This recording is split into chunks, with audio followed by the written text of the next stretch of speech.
Welcome to the 60th presidential inauguration. Today, President-elect Trump and Vice President-elect Vance will take their oaths of office, and we will witness the peaceful transfer of power at the heart of our democracy.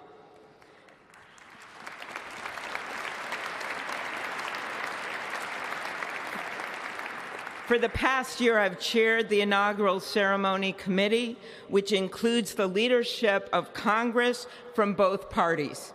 We thank the committee and Capitol staff and law enforcement who worked so hard over the last year, and especially the last 3 days. You've done a beautiful job, and you have shown grace under pressure.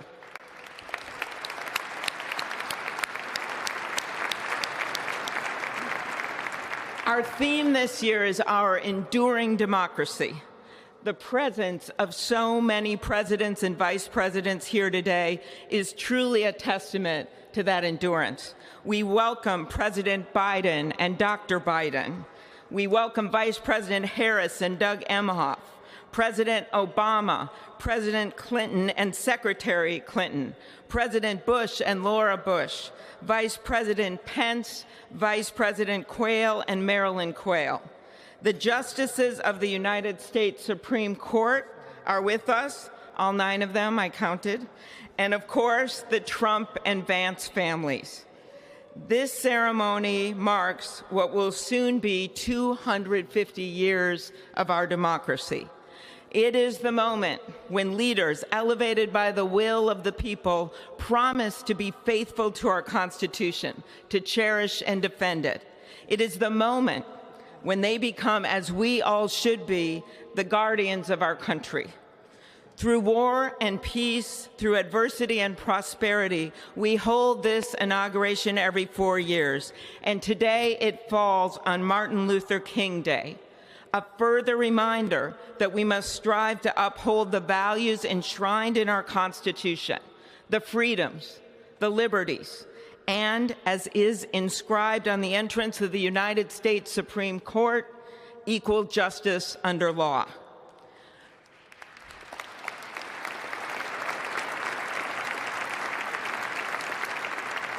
But what makes this moment more than a passing ceremony is all who are watching it across the country, the people of this nation, the ordinary people doing extraordinary things. President Kennedy, who at one point worked as a senator in this building and would often walk through this very rotunda, once said, "In a democracy, every citizen, regardless of interest in politics, holds office. Every one of us is in a position of responsibility." With that responsibility of citizenship comes an obligation not to seek out malice, as President Lincoln once reminded us, but to view others with a generosity of spirit despite our differences. With that responsibility of leadership comes an obligation to stand our ground when we must and find common ground when we can. With everything swirling around us, the hot mess of division, it is on all of us, to quote an incredible songwriter who just happened to be born in my state, to ensure that our nation's democracy is our shelter from the storm. There's a reason this ceremony takes place at the Capitol.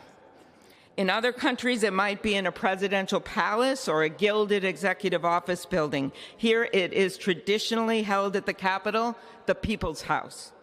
It is a fitting reminder of the system of checks and balances that is the very foundation of our government, 3 equal branches of government.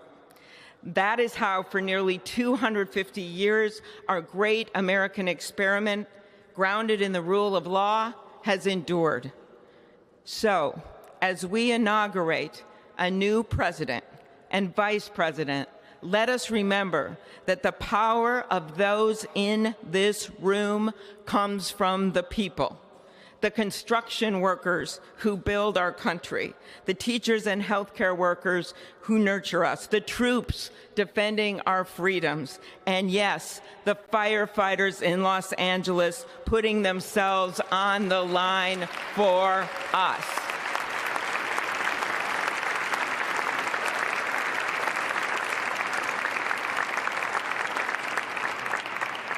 Our democracy's strength and grit must match theirs. May God bless our nation. Thank you. Thanks for watching. Stay updated about breaking news and top stories on the NBC News app or follow us on social media.